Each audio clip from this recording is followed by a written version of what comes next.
toad ayahuasca, and it's still an everyday process. You can't even explain the power and what it feels like and what the experience is like. It's a daily practice. You can't just take ayahuasca. I started doing some deeper plant medicines, one of them being ayahuasca. My soul was falling to the pits of hell, a hell I did not believe in.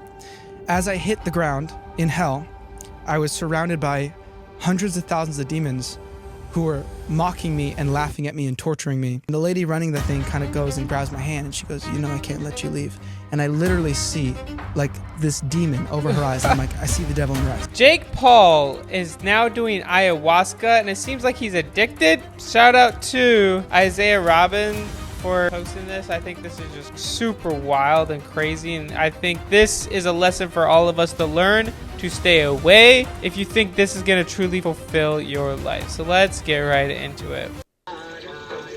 For me, ayahuasca has helped me look in the mirror. What do I need to work on as a brother, as a son, as a boyfriend, businessman, as a leader? I think parts of it brought up my childhood, and it was like, hey, we need to visit that. We need to talk through some of these things or have some conversations. And my dad didn't really want to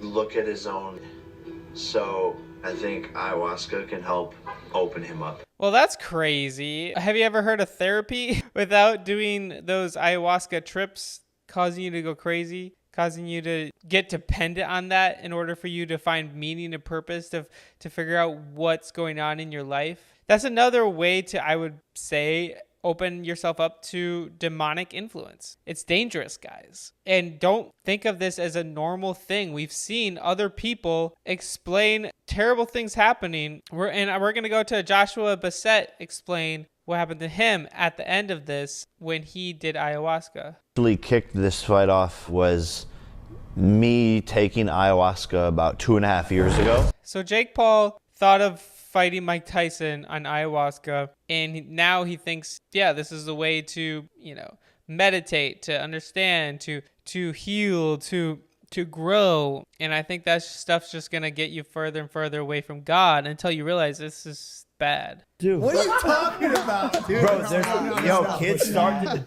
in tribal communities. It was a war. In tribal communities, the initiation process to become a man is to do ayahuasca when you're 13 years old. And guess what? Those in those tribal communities, and those kids are badass. They're smart. Those kids that drink ayahuasca at the age 13, they grow up and end up becoming serial killers.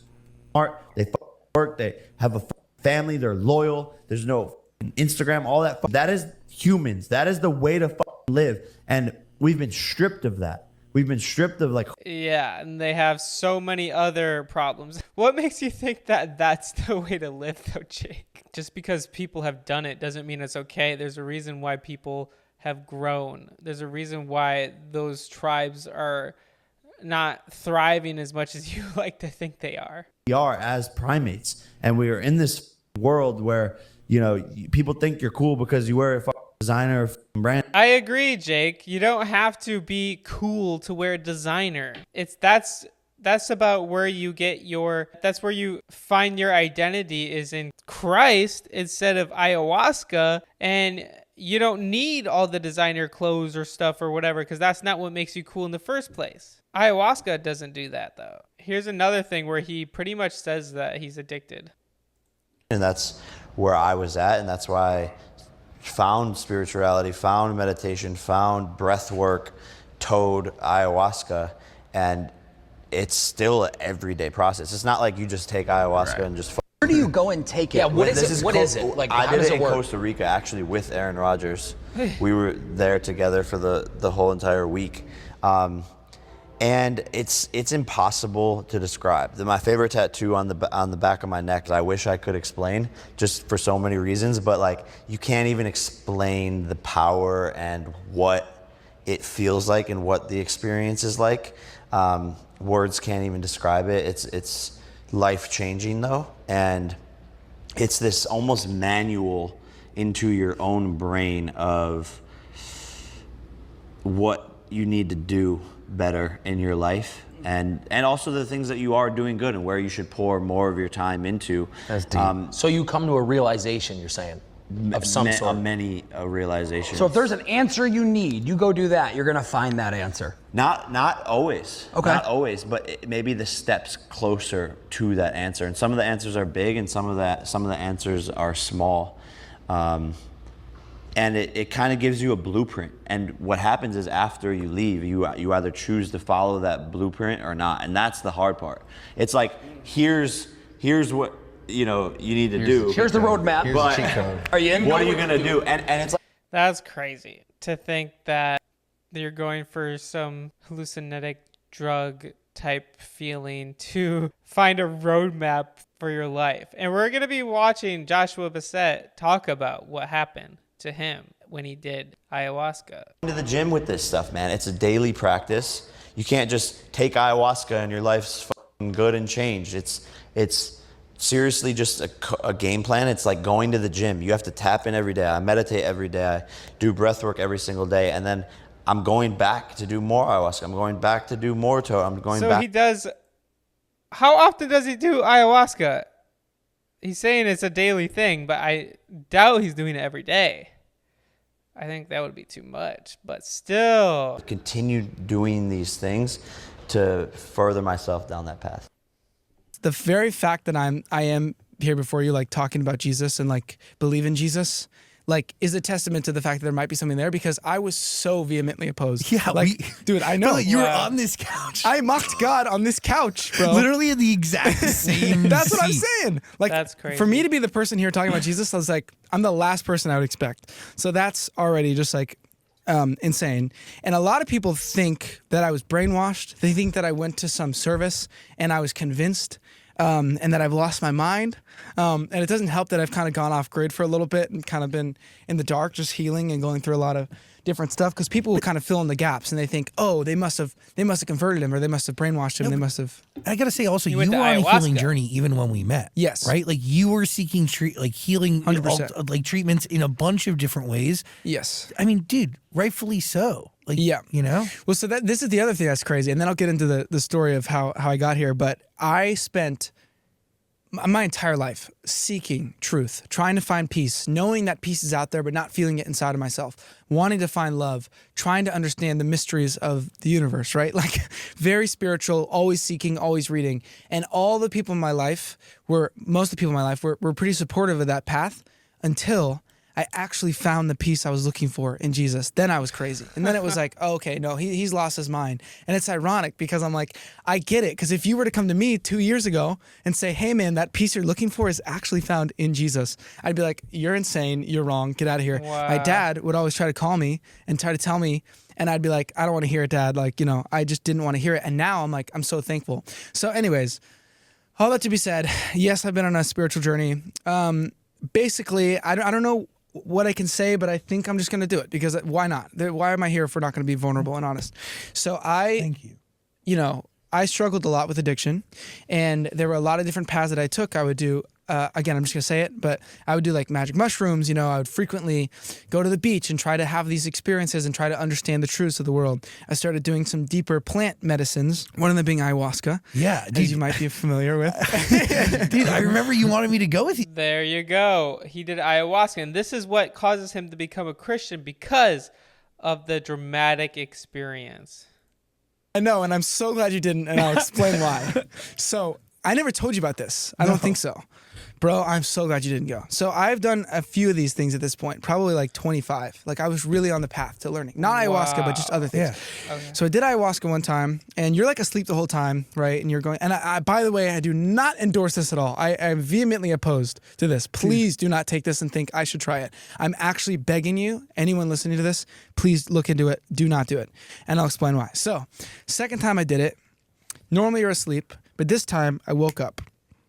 This is going to get real. So, and I'm fine with being labeled as an insane person, because even I was in denial of this for a while. And I've done enough of these to know I was not hallucinating. I wake up. Immediately I felt naked. And by naked, I mean spiritually naked, where there was no filter, no veil. And I realized the ugliness that is in me. And I saw it in everyone else in the room too. Like I could see right through them. And I realized that there's really no things hidden. It's hard to explain. Maybe I won't go down that path. But basically, my soul was falling to the pits of hell, a hell I did not believe in. As I hit the ground in hell, I was surrounded by hundreds of thousands of demons who were mocking me and laughing at me and torturing me. And as I thought about the abuses that I experienced when I was a kid, they laughed and they mocked harder. Now, again, you might say, Josh, you were just hallucinating. You're on a thing. I'm telling you now, as much as I know that I am here right now, breathing, standing before you, Zach Sang, and Dan, and I forget your name. Carlos, sorry. As real as I know that I'm here right now, I know that this was a real experience. So, That's crazy. I have the thought the devil's had a hold of me my whole life, and I literally see the devil, and he's laughing at me. And I start to see all these different things in my life. And eventually, I get up and I go to the bathroom, and I realize like how horrific what I'm experiencing is, and that I need to get out of there like immediately. But I knew I couldn't leave because I was technically on this plant or whatever, and so they couldn't let me drive. But I was like, I'm just gonna get out of this house and run as fast as I can. So I go out, I grab my keys, and the lady running the thing kind of goes and grabs my hand, and she goes, you know, I can't let you leave. And I literally see like this demon over her eyes. And I'm like, I see the devil in her eyes. Again, I don't care if you think I'm crazy. This is the truth. So I'm saying this to her. I'm like, I see the devil in your eyes. I lose my voice. I'm screaming. Thank God you didn't go with me on this. And eventually I go outside because she won't let me leave. So I'm going outside to kind of cool off. And I look up and I see Jesus in the sky. And I'm like, Wow. No way. I'm like, there's no way. And the first thought I had was my dad was right. And I was like, dude, what is going on right now? Like, it was the most insane experience of my life. And I was immediately filled with like a relief, but like a terror of like, there's more to the spiritual world than I'm aware. And I think for a while I was in denial that evil exists. And I was always on the path of like, it's all love, but evil is real. So that happens. Eventually I come down from all that. And I'm just like shaken to my core. The next 6 months were the worst 6 months of my entire life, where I was so confused, bro. I would try to read my Bible and I felt like I was suffocating, and so I'd smoke weed and I'd go on a walk, and then I'd feel like I was dying, so I'd go in and I'd try to understand, and I was just so confused based on what I experienced, and I had no peace at all. After that, the addictions started getting bigger and worse, and eventually I was just like completely lost. So anyways, the drug addiction was horrific. And it just kept getting worse. And then one day I woke up and I sat up to meditate. And I remember having the thought, maybe this time I will experience enlightenment. And I sat up and immediately I felt the Holy Spirit, which I'd never felt before, come upon me. And I just knew in that moment that I needed Jesus. Wow. And I can't explain it to you because it's so bizarre to explain, but just this light turned on. And I got on my knees and I called my dad and I said, can you help me accept Jesus? And he was like, what? And I was like, I know this is insane, but can you help me accept Jesus? So he praised me through a prayer of repentance. That's amazing. He ends up getting saved and turned his life to Jesus. That's a story of a really negative time doing ayahuasca. So what does that say? It's an opportunity for people to kind of get into the spiritual realm. And it's wild. It's crazy. It's bad. And you got to be careful. It's something that you should not be messing with. So guys, I would love to know what you guys think in the comments below. And also guys, if you've never decided to follow Jesus and you've been searching for peace in all these different ways, look to Jesus. Look no further than Jesus. And I pray that Jake Paul will experience the love of Jesus, and maybe he'll have one of those experiences where he realizes like, this ain't it. I need Jesus. So guys, go to Jesus today. In the description below, you will be able to click a link to help you to decide to follow Jesus for the first time. I encourage you to do that today.